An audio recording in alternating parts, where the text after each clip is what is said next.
In this episode, young traveling companions Lauren and Hito are snorkeling in India's Bay of Bengal. An enormous crocodile takes them by surprise, dragging Lauren beneath the surface.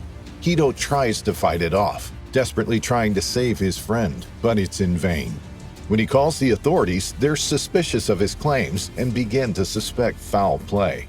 That is until Hito's underwater camera is recovered from the sea floor and the police play back the video. Hit like and subscribe. This is Fierce. Lauren Failla was a 25-year-old woman who lived in Morristown, New Jersey.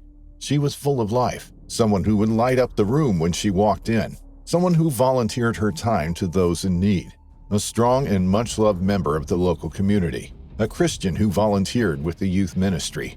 But Lauren had had it tough over the past few years. You would never tell from her strong exterior and unfaltering smile, but she and her family had suffered a terrible loss. In 2006, her sister had a rock climbing accident in which she fell to her death, and although the family still mourned that loss, they somehow got through it. Now, 4 years later, tragedy was about to strike again. In April 2010, Lauren was traveling through India. She had decided to take one last adventure before settling down into a new career. Her whole life, she had enjoyed art. She graduated from Vanderbilt University having studied art. She often produced bright, vivid, surrealist oil paintings, but also fine, detailed charcoal sketches. Following her passion and flair, she completed a master's in which she gained a distinction from Sotheby's Institute of Art in London. Now, a year later, she decided to switch paths and embark on a career in social care. She had benefited from it enormously during her own grief at losing her sister, and now she wanted to give back. She was passionate about helping people and was always at the other end of the phone for those in need. Lauren had met a 24-year-old man by the name of Hito Chada through a mutual friend. He had been born in Morristown, and the pair hit it off. Hito's father had grown up in India, and that's where the couple decided to journey to that April. Visiting India was the final adventure Lauren was looking for. Situated in the Bay of Bengal are the beautiful Andaman Islands. They are picture perfect. Flowery white sand, turquoise blue waters, and a backdrop of lush greenery. The islands offer tourists a mix of relaxation and adventure. Lauren and Hito stayed in the wooden lodges at Barefoot Resort on Havelock Island. These rooms with thatched roofs are surrounded by jungle, with walkways which lead down to the white sandy beach. A short distance away is Neal's Cove, an idyllic spot for snorkeling in the clear waters. The cove was situated just off Radhanagar Beach, a place deemed safe by locals and where locals had never even seen a crocodile. In fact, the habitat was not considered suitable for saltwater crocodiles. There were no mangroves to provide cover, and the shallows led out to a reef and the open sea beyond. But what follows suggests otherwise. Hito was an experienced scuba diver and surfer. He was at home in the sea. The pair decided to go for a spot of snorkeling and headed for Neal's Cove. As the pair entered the water, they had no idea that there was an enormous reptile out on the hunt in the open sea.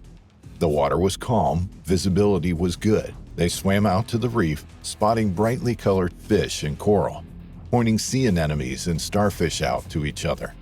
The water was warm. The sun beat down. But then suddenly, a 12-foot crocodile came out of nowhere. The couple hadn't spotted it powering through the water towards them. They had been too distracted by the beautiful underwater scene below them. Its tail swished from side to side, its legs tucked into its body. A streamlined predator coursing through the water with ease. It had sensed the two swimmers in the water from a short distance away, and now it homed in on them. Suddenly, Lauren was struck by the animal.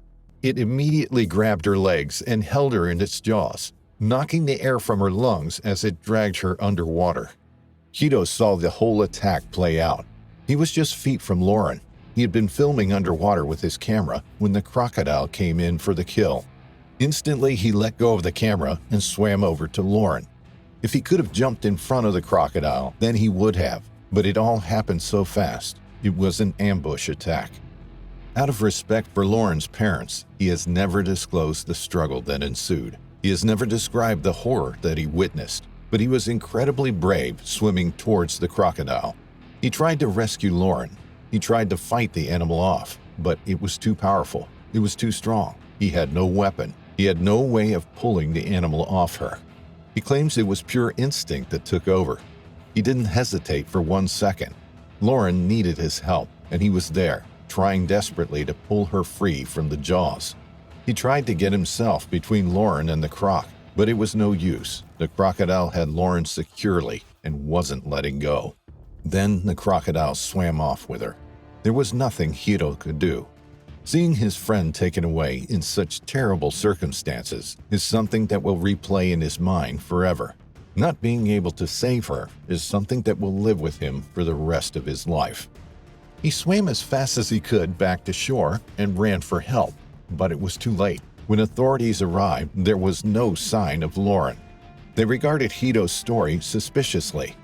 He had last been seen walking to a secluded cove with a young woman, and now she had gone missing. Alarm bells began ringing in the police officials' ears. They didn't buy his story either. There had never been a crocodile seen in that cove. Not ever. It wasn't the right habitat for them. They wouldn't venture that far from the seclusion of vegetation.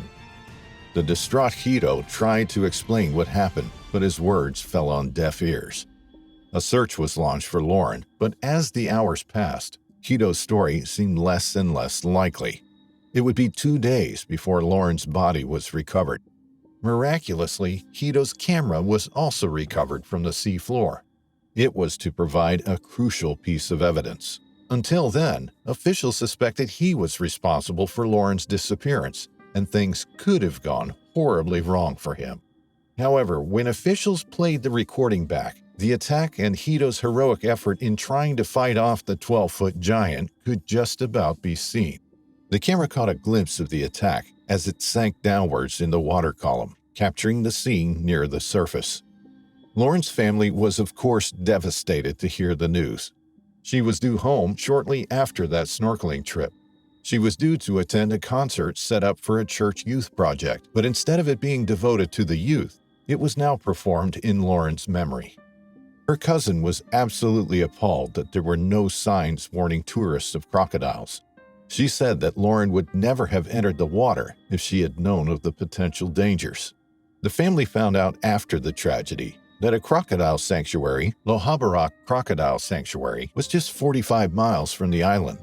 In the past, there have been reports of some crocodiles escaping. The local government came under criticism. It needs to decide to either keep the area as a crocodile sanctuary or as a safe location for tourists to visit. Swimming and snorkeling do not go side by side with crocodile sanctuaries.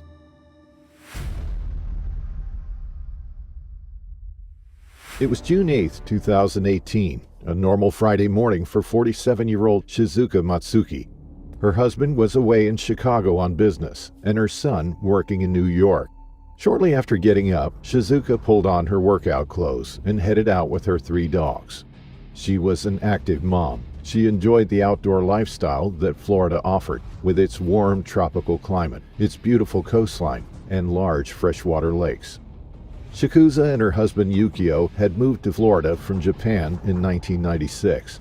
They had a son in plantation and had made a life for themselves there.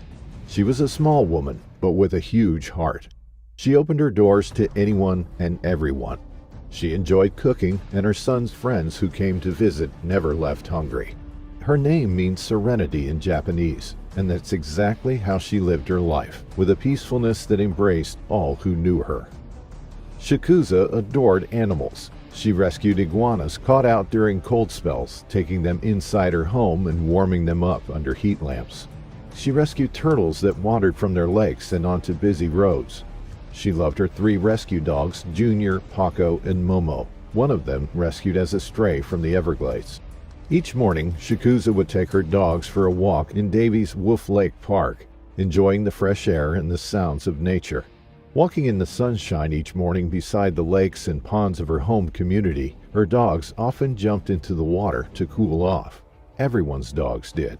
But recently there'd been a warning from wildlife officials. An alligator measuring 7 feet long had been seen in the neighborhood near Shikuza's house. It had been seen sunning itself on the banks and had even been found on someone's front porch. A bad omen, perhaps. An email was sent out to locals to warn them of the dangers of the wildlife in the area, and there were reports that the park was closed on this particular morning.